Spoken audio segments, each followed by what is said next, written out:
Este mensaje del Dr. John MacArthur ha sido adaptado y predicado para nuestra audiencia de habla hispana por el pastor Henry Tolopilo. Henry Tolopilo es pastor maestro del Ministerio Hispano de Grace Community Church. Nos encontramos en Filipenses capítulo 4, estamos examinando los versículos del 1 al 9 y hemos titulado a esta porción de la Escritura Estabilidad Espiritual. Estabilidad espiritual. La frase "estad así firmes en el Señor" en el versículo 1 es el tema principal de esta sección. Generalmente en la sociedad en que vivimos, en el mundo en que vivimos, admiramos a una persona que es firme en sus convicciones, una persona que es estable, personas que se mantienen sin un vaivén en lo que ellos creen, personas que no comprometen sus convicciones, son valientes, no pueden ser comprados, no son intimidados por aquellos que se oponen. Generalmente honramos a personas fuertes, ¿no es cierto? Personas resolutas, valientes, personas que tienen integridad. Existe en estas personas algo admirable que nos atrae. Vemos en ellas estabilidad que inspira confianza. Esas son las personas que realmente queremos tener como líderes en nuestra nación, líderes de un negocio, líderes de una fábrica, líderes de una escuela, etcétera. Y si esta característica es importante en la sociedad en general, cuánto más importante que esta característica sea algo que distinga a los creyentes en Cristo Jesús, personas maduras, personas firmes, personas valientes en medio de la adversidad. Al fin y al cabo somos cristianos. Y la palabra cristiano quiere decir que discípulo de Cristo, seguidor de Cristo, quien fue la persona que demostró estas cualidades que estamos mencionando mejor que ninguna otra persona en la historia de la humanidad, el Señor Jesucristo. Una y otra vez el Nuevo Testamento nos exhorta a vivir, a comportarnos y comportarnos como individuos firmes, como personas estables. En Efesios 4, por ejemplo, Pablo llama a los creyentes a demostrar o llegar, el versículo 13, a la unidad de la fe y al conocimiento pleno del Hijo de Dios, a la condición de un hombre maduro, dice, a la medida de la estatura de la plenitud de Cristo, para que ya no seamos niños, dice, sacudidos por las olas y llevados de aquí para allá por todo viento de doctrina, por la astucia de los hombres, por las artimañas engañosas del error, sino que hablando la verdad en amor, dice Pablo, crezcamos en todos los aspectos en aquel que es la cabeza, es decir, Cristo. La meta del cristiano es madurar, es crecer, es ser como Cristo. Colosenses 2:5 dice, porque aunque estoy ausente en el cuerpo, sin embargo estoy con vosotros en espíritu. Noten lo que dice acerca de los colosenses, regocijándome al ver vuestra buena disciplina y la estabilidad de vuestra fe en Cristo Jesús. Me gozo, dice Pablo, cuando veo en ustedes disciplina y estabilidad. Es lo que trae realmente gozo a todo pastor, ver creyentes en la congregación que se distinguen por ser fuertes, por ser firmes en el Señor. En la epístola de Filipenses que estamos estudiando, en el capítulo 1, versículo 27, dice el apóstol, solamente comportaos de una manera digna del Evangelio de Cristo, de modo que ya sea que vaya a veros o que permanezca ausente, pueda oír que vosotros, noten, estáis firmes en un mismo espíritu, luchando unánimes por la fe del Evangelio. Cada uno de nosotros que conocemos al Señor Jesucristo, sin duda admitiría el hecho que no estamos completamente satisfechos con nuestra fe. Quisiéramos tener y poseer una fe mucho más fuerte de la que tenemos. Ninguno de nosotros definitivamente quisiera permanecer en un estado de infancia espiritual. Todos deseamos tener victoria sobre la tentación y aun cuando pecamos, clamamos con el apóstol Pablo allá en Romanos 7, porque no hago el bien que quiero, sino el mal que no quiero, dice Pablo, eso hago. Al final del capítulo 7, en el versículo 23, Pablo clama: oh miserable hombre de mí, ¿quién me librará de este cuerpo de muerte? En un sentido, nos identificamos con ese anhelo del corazón del apóstol. Nos encontramos en una guerra espiritual y somos definitivamente soldados de Cristo y fuimos llamados a pelear. Y nos dice Efesios 6 que fuimos llamados a pelear y una vez que haya pasado la batalla, permanecer firmes. Por tanto, tomad toda la armadura de Dios, dice Pablo, para que podáis resistir en el día malo y habiendo acabado todo, estar firmes. Y aquí en Filipenses 4:1 otra vez, estad así firmes en el Señor. Y dijimos que esa expresión estar firmes o estad firmes es un término militar. Nos encontramos en un estado de guerra y conflicto espiritual continuo. Y la pregunta que comenzamos a hacernos y comenzamos a contestar la última vez es: ¿cómo podemos estar firmes en medio de esta lucha? ¿Cómo podemos lograr estabilidad espiritual? Sin duda alguna existen, aún en este lugar donde estamos reunidos, creyentes en diferentes niveles y a diferentes grados de desarrollo espiritual, estabilidad espiritual.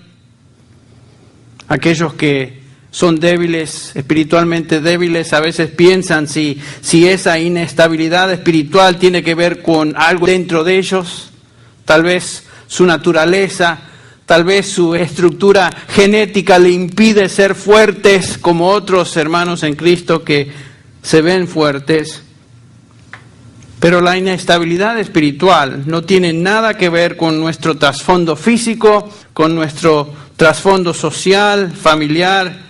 La inestabilidad espiritual es un problema espiritual, es un asunto espiritual y puede resolverse siguiendo ciertos principios de crecimiento espiritual que el apóstol Pablo delinea en este pasaje que estamos estudiando. Hay solución para nuestra debilidad espiritual o nuestra inestabilidad espiritual. Eso debe animarnos a cada uno de nosotros. Tal vez tú seas un nuevo creyente, recién comienzas a dar tus primeros pasos como cristiano y definitivamente te sientes débil. Tal vez otros, o en otros casos, no has sido enseñado consistente y sistemáticamente la palabra de Dios, no has crecido, no te has nutrido en la verdad de Dios como debieras y por lo tanto eres débil. Cobra ánimo, mi querido hermano o hermana, porque en este pasaje que estamos estudiando vamos a ver los principios que el apóstol nos enseña en cuanto a cómo podemos lograr esa estabilidad espiritual que tanto añoramos. En el versículo 1, Pablo introduce estos principios con la frase: noten, hermanos míos, amados, añorados, gozo y corona mía. Noten esto: estad así firmes en el Señor. Estad así, jutos, en griego, que quiere decir de esta manera. Estad de esta manera firmes, y de inmediato el apóstol entonces describe los principios de estabilidad espiritual, comenzando con el versículo 2. Esta es la manera de estar firmes, dice Pablo. Y el primer principio que observamos en el versículo 2 es el principio de cultivar y mantener la armonía en la comunión de los santos. Cultivar y mantener la armonía en la comunión de los santos. En un sentido, la estabilidad espiritual depende de nuestras relaciones con otros creyentes. Ninguno de nosotros fue llamado por el Señor para vivir aisladamente. La idea de un monasterio donde alguien deja la sociedad, deja el mundo y se retira a vivir en un lugar totalmente aislado del resto, no existe en el Nuevo Testamento, no existe en ningún lugar. La Iglesia de Jesucristo es un cuerpo, es un organismo creado para vivir en unidad, miembro con miembro. Esto nos enseña, por ejemplo, todo el pasaje en 1 Corintios capítulo 12. Como miembros del cuerpo no somos independientes, sino que fuimos creados para vivir en relaciones interdependientes. No fuimos creados, llamados por Dios para vivir solitos. Algunos piensan que cumplen con Dios y se quedan en casa, escuchan un programa radial o ven un programa por televisión cristiano y ya cumplieron el domingo con su deber delante de Dios. Dios no te llamó a ver un programa de televisión cristiano. Dios te llamó para ser parte de la iglesia del Señor Jesucristo, la cual es un organismo cuyos miembros son interdependientes. Por eso estamos reunidos. Como miembros del cuerpo nos necesitamos mutuamente. Y esto es lo que Pablo tiene en mente cuando en los versículos 2 y 3 él escribe, escuchen ahora: ruego a Evodia y a Síntique que vivan en armonía en el Señor. En verdad, fiel compañero, la palabra es súsugos, vamos a hablar de eso en griego, es un nombre personal que quiere decir camarada o compañero. También te ruego que ayudes a estas mujeres que han compartido mis luchas en la causa del Evangelio junto con Clemente y los demás colaboradores míos, cuyos nombres están en el libro de la vida. El apóstol va directamente al grano acá. Hay un problema. Él identifica el problema de conflicto en la iglesia entre dos creyentes. En primer lugar menciona a las dos mujeres por nombre. El problema es básicamente entre ellas. Y también menciona el nombre de la persona que puede ayudar en la solución de ese problema. Recuerden que Pablo está hablando de estabilidad espiritual. El conflicto entre hermanos es un problema potencial en cualquier iglesia que definitivamente amenaza la estabilidad de toda congregación. Permítame subrayar esto. Cuando el conflicto se introduce en una iglesia entre personas prominentes, esta situación genera inestabilidad a través de toda la congregación. En contraste, cuando la unidad y la paz rigen en una congregación, en esa congregación hay estabilidad. Pablo sabe que el conflicto entre estas dos hermanas prominentes amenazaba la salud espiritual de toda esa iglesia en Filipos. Iba a traer divisiones, iba a traer amargura, críticas, actitudes negativas, hostilidad entre los miembros de la congregación. Cuando en una iglesia existe un ambiente de amor entre hermanos, de tolerancia, de oración unos por otros, esto promueve un ambiente de estabilidad. Y como vamos a ver, la estabilidad espiritual está relacionada con nuestras actitudes. Tiene que ver con la manera que pensamos y cómo pensamos, cómo reaccionamos ante aquello que nos rodea. La estabilidad espiritual no tiene nada que ver con mis circunstancias personales. Nada que ver. Tiene que ver con la manera que pensamos. Y no es lo que pensamos acerca de nosotros, no es cómo pensamos acerca de nuestro problema. La estabilidad espiritual depende de cómo pensamos acerca de Dios. Nuestra estabilidad espiritual, como vamos a ver, depende finalmente de nuestra teología, nuestro concepto de Dios. Esto es más que ninguna otra cosa, determina nuestra madurez, nuestra firmeza espiritual. ¿Qué es lo que pensamos acerca de Dios? ¿Cuál es nuestro concepto de Dios? Y como vamos a ver en este estudio, esta realidad se va a abrir ante nuestros ojos en la medida que desarrollamos el tema. Pero comencemos con este primer aspecto de cultivar la armonía y la paz en la comunión de los santos o los hermanos. El versículo 2 comienza con la palabra ruego, parakaleo. En griego, donde obtenemos el término paracleto, en referencia al Espíritu Santo allá en Juan. El Espíritu Santo, el paracleto, aquel que ruega, intercede por el creyente. Y Pablo entonces, en un tono de intercesión, de ruego, dice: ruego a Evodia y a Síntique que vivan en armonía, que sean de un mismo sentir en el Señor. A través de esta epístola Pablo ha tocado varios temas. Ha tocado problemas serios en la congregación que tienen que ver con falsa doctrina. En el capítulo anterior, por ejemplo, que es el antecedente de este capítulo, dice en el capítulo 3, a mí no me es molesto escribiros otra vez y para vosotros es motivo de seguridad. Y noten lo que dice el versículo 2. Cuidaos de los perros, cuidaos de los falsos o malos obreros, cuidaos de la falsa circuncisión. Porque nosotros somos la verdadera circuncisión que adoramos en el Espíritu de Dios y nos gloriamos en Cristo Jesús, no poniendo confianza en la carne. Pablo está hablando acerca de los judaizantes, aquellos legalistas que mezclaban requisitos externos, tales como la circuncisión, como parte de lo que se consideraba era importante para ser salvo. Ellos decían que la fe en Cristo no es suficiente, sino que cada creyente tenía que cumplir ciertos ritos. Tenían que cumplir ritos tales como la circuncisión. También Pablo ha discutido el tema de los elitistas intelectuales que decían haber obtenido un grado de perfección espiritual y pensaban que el resto de la gente era inferior a ellos.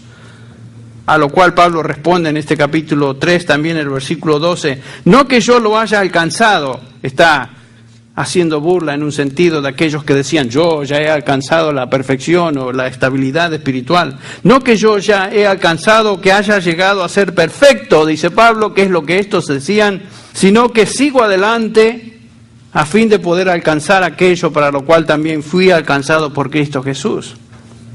Hermanos, dice, yo mismo no me considero haberlo alcanzado, pero una cosa hago, olvidando lo que queda atrás, me extiendo a lo que está delante. En otras palabras, estos gnósticos que decían que habían alcanzado ese estado de perfección, estaban diciendo algo que es una mentira. Y Pablo dice, no creáis esas cosas. El versículo 17 dice, hermanos, sed imitadores míos y observad a los que andan según el ejemplo que tenéis en nosotros. Porque muchos andan, como os he dicho muchas veces y ahora lo digo aún llorando, que son enemigos de la cruz de Cristo. Tanto los judaizantes como estos gnósticos, elitistas religiosos que se creían haber llegado a un nivel espiritual superior, así como aquellos que eran los libertinos, que vivían para su carne. El resto del pasaje habla de eso. Todos ellos son, dice Pablo, enemigos de la cruz de Cristo porque pervertían o pervierten la doctrina de la salvación. Son temas profundos que en un sentido Pablo está desarrollando a través de la epístola. Son problemas que la iglesia en Filipos estaba confrontando. Pero cuando llegamos acá al capítulo 4, de repente Pablo introduce esta situación y cambia totalmente de dirección y se dirige a dos mujeres en la congregación en particular, quienes traían o tenían entre ellas un gran conflicto. ¿Por qué es que Pablo introduce este tema del conflicto en medio de una discusión de problemas de falsa doctrina? Bueno, la respuesta creo que es obvia. Pablo entendía que la falta de armonía en una iglesia era tan mortífera, tan peligrosa, como la introducción de la falsa doctrina para la salud espiritual de esa congregación. Y esto nos obliga a pensar en el tipo de lucha espiritual en el cual nos encontramos. A Satanás y a las huestes de Satanás no les importa qué arma usar con tal de destruir el testimonio de una iglesia. Satanás y sus huestes van a usar cualquier cosa, cualquier situación, cualquier arma a su disposición para desacreditar el testimonio y la fe de los creyentes. Satanás va a tratar de destruir nuestra estabilidad espiritual por medio de falsa doctrina o por medio de discordia y conflicto, como aquí estamos observando. Aparentemente estos creyentes en Filipos estaban comprometiendo su testimonio porque ya vimos en el versículo 27 del capítulo 1, Pablo les insta a comportaos de una manera digna del Evangelio de Cristo. En otras palabras, eso nos indica que de alguna manera no se estaban comportando dignamente del Evangelio. Había problemas. La implicación entonces es que algunos de ellos no estaban siendo obedientes. Había falta de unidad y armonía en esa iglesia. Por eso el versículo 27 continúa, de modo que ya sea que vaya a veros o que permanezca ausente, pueda oír de vosotros que estáis firmes en un mismo espíritu, luchando unánimes por la fe del Evangelio. No estaban siendo unánimes.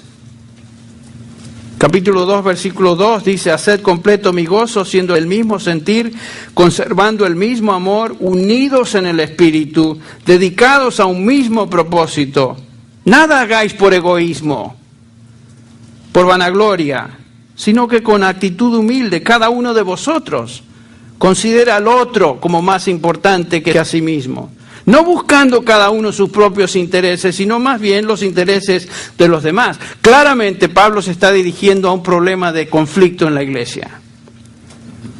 Y cuando hay conflicto, como el que Pablo revela acá en el capítulo 4 entre estas dos mujeres, la raíz de todo conflicto es justamente eso, el egoísmo, buscar nuestros propios intereses, hacer lo que yo quiero, en lugar de buscar los intereses de los demás. Ese era el problema entre estas dos hermanas. Y aparentemente representaban dos grupos en la iglesia, dos grupos de división dentro de esta congregación. Algunos seguían a esta hermana Síntique y a otros seguían a la hermana Evodia. No sabemos mucho acerca de estas dos mujeres, pero observamos algo en esta descripción. En primer lugar, notamos que el problema entre ellas no era doctrinal. No es que tenían un concepto falso de la doctrina cristiana, porque Pablo hubiera resuelto ese problema inmediatamente, corrigiendo a la que estaba o tenía un enfoque equivocado y subrayando la verdad, como lo hizo y lo hace a través de todas sus epístolas. En segundo lugar, estas dos mujeres eran miembros de la congregación y obviamente prominentes dentro de la misma. El problema era entre dos hermanas que no podían ponerse de acuerdo entre ellas y estaban siendo influyentes en la congregación, causando dos bandos que se alineaban, como mencioné, o con una o con la otra. Es como si en nuestra congregación estuviera María Orellana y Esther Pidal, luchando, en conflicto.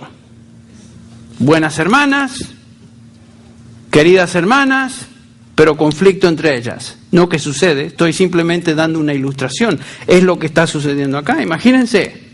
Y que esa lucha entre ellas dividiera la congregación entre aquellas que seguían a María y aquellas que seguían a Esther. Ese era el peligro en potencia, ¿ven? Y Pablo tiene que dirigirse a eso.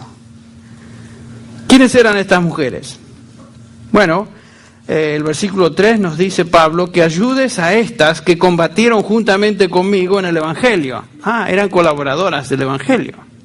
Es muy posible que Pablo se está refiriendo al comienzo de la evangelización allá en Filipos. Ustedes recuerdan en el capítulo 16 de Hechos cómo comenzó la obra allá en Filipos, cuando el apóstol se dirige a mujeres que estaban reunidas allá a la orilla del río. Voy a dar lectura al versículo 12 del capítulo 16 de Hechos. Dice: y de allí fuimos a Filipos, que es una ciudad principal de la provincia de Macedonia, una colonia romana. En esta ciudad nos quedamos por varios días. Y en el día de reposo, el sábado, salimos fuera de la puerta a la orilla del río, donde pensábamos que habría un lugar de oración. Nos sentamos y comenzamos a hablar a las mujeres que se habían reunido. Normalmente, ¿qué hacía Pablo cuando iba a una nueva ciudad? Se dirigía a aquel lugar, iba a la sinagoga. Pero aparentemente Filipos no tenía sinagoga. Acuérdense que una sinagoga era el lugar de reunión de los judíos religiosos. Y por supuesto, para tener una sinagoga tenían que haber por lo menos 11 varones en una ciudad, un pueblo, para establecer una sinagoga. Aparentemente ni siquiera había 11 varones judíos, de tal manera que había varias mujeres que tal vez se reunían a la orilla del río para adorar, para orar. Temían a Dios. Por supuesto, la principal de ellas era Lidia, que aquí se convierte según el pasaje. Pero es muy posible que entre esas mujeres se hubieran encontrado Evodia y Síntique. Lo que sí sabemos, no sabemos con seguridad acerca de eso, pero lo que sí sabemos es que colaboraron con Pablo al inicio de la obra en aquel lugar.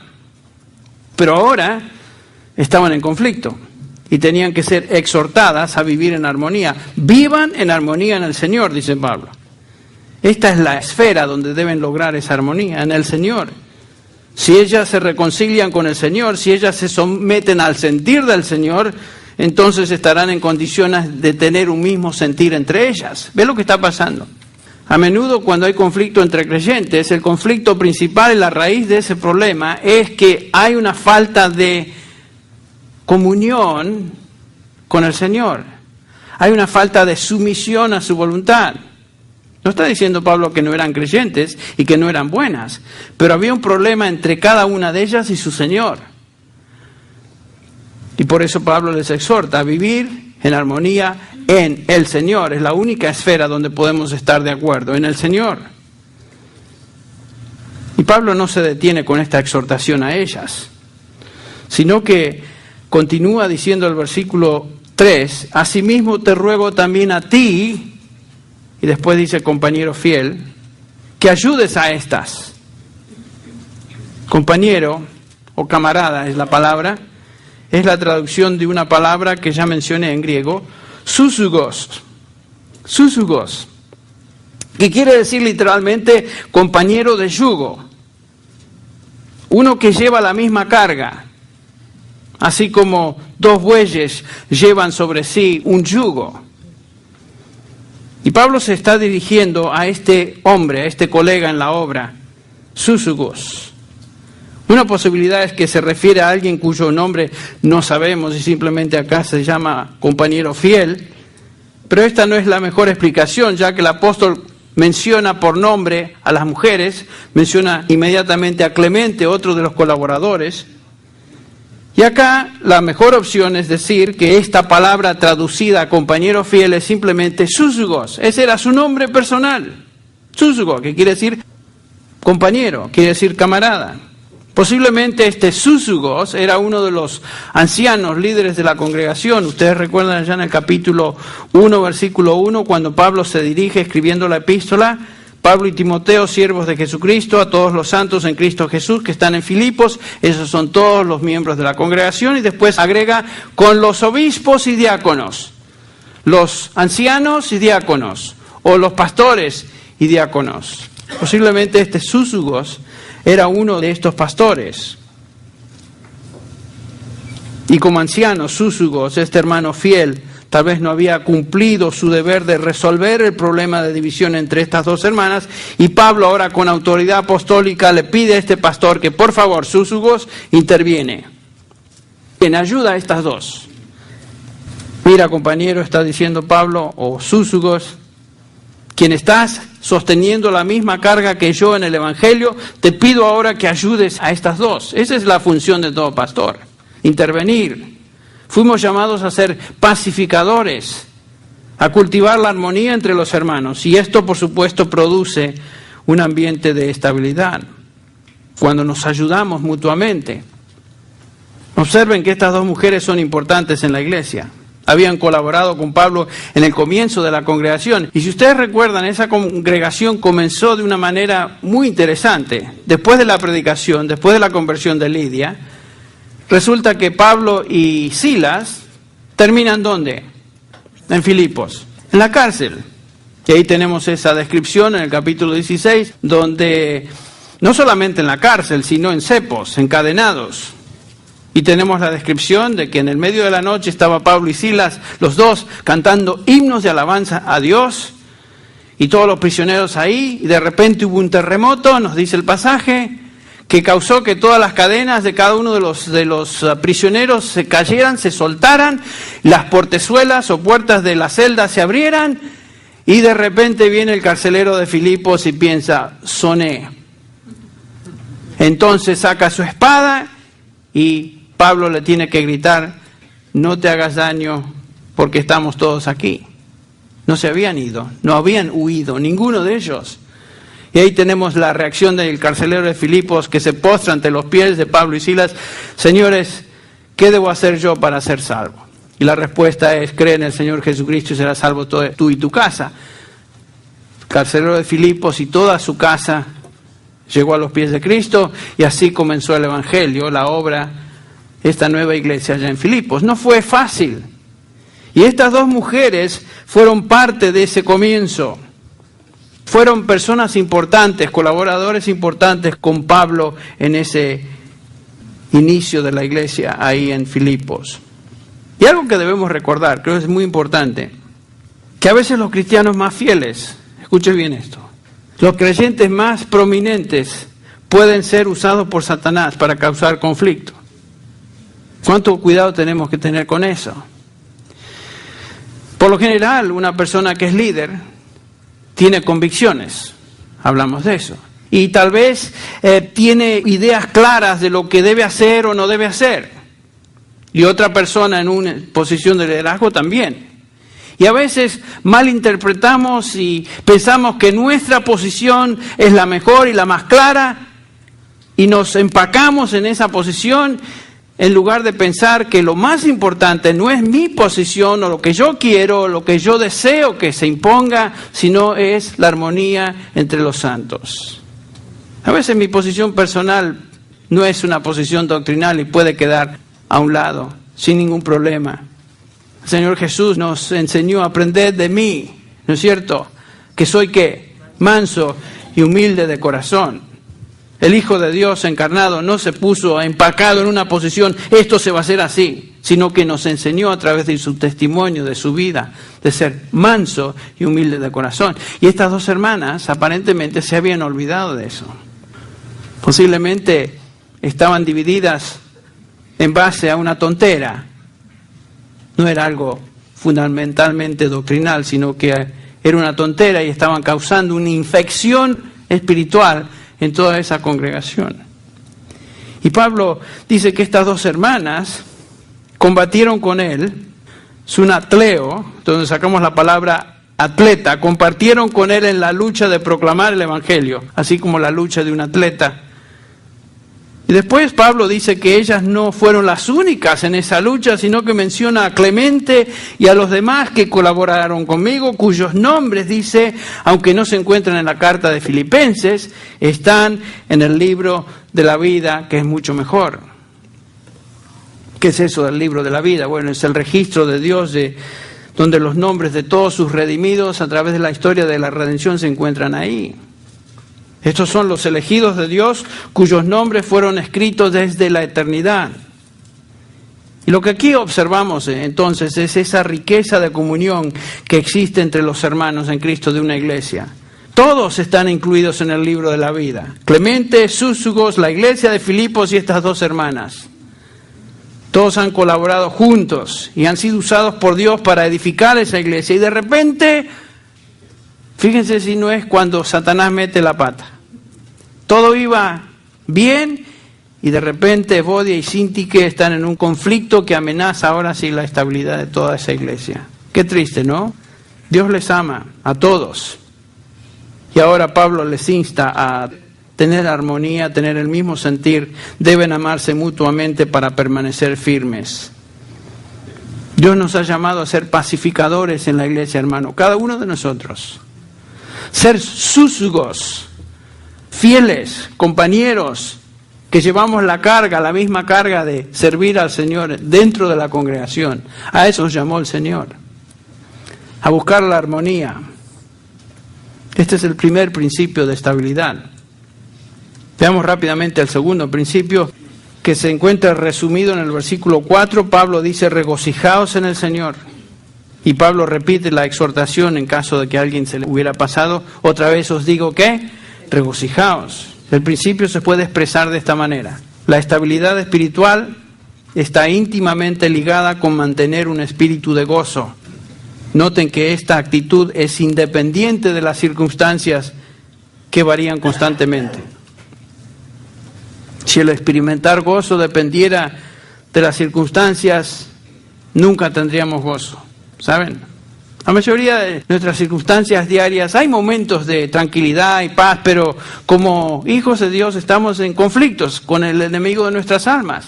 El Señor Jesús dice que cada día trae su ¿qué? Su afán, sus problemas, sus conflictos. Si el regocijarnos en el Señor dependiera de nuestras circunstancias, nunca nos regocijaríamos. Siempre estaríamos tristes, deprimidos. Ahora, para empezar, noten que Pablo dice, regocijaos en el Señor. Francamente, yo no puedo regocijarme en las cosas que me rodean. Tampoco puedo regocijarme en mis logros espirituales. Ninguno de nosotros estamos totalmente y absolutamente satisfechos con nuestros logros. Todos nos quedamos cortos de lo que deberíamos ser. Mi gozo tampoco puede estar establecido y atado a la gente, porque definitivamente cada uno de nosotros decepcionamos a otros, ¿no es cierto? Siempre si confiamos y pensamos que el gozo total de nuestra vida depende en los hermanos, pues hay veces que los hermanos decepcionan. Y yo les decepciono a ustedes. No estoy diciendo que ustedes, simplemente lo hacen. Tampoco puedo regocijarme en mis éxitos en el Señor. Estos también vienen y se van, los éxitos. En lo único que me puedo regocijar como cristiano es en el Señor, porque Él siempre es el mismo. Él nunca cambia. Jamás.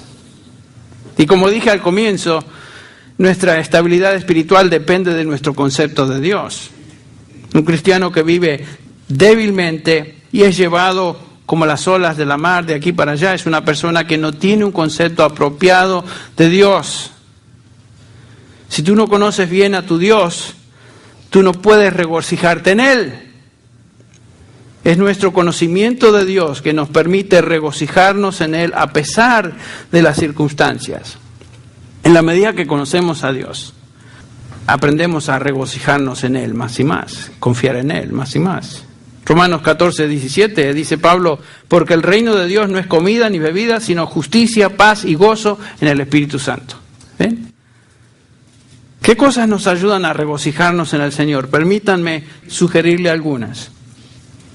Yo me regocijo en Dios porque sé que Él es absolutamente soberano. Está en control de todo. Dios está en control de todo lo que sucede en este mundo. Katrina, Rita, el Medio Oriente, el gobierno de los Estados Unidos, Saddam Hussein, lo que sea. Dios está en control de todo. Eso me da tranquilidad y me ayuda a regocijarme. No hay accidentes en la vida de un cristiano. Todo está bajo su control.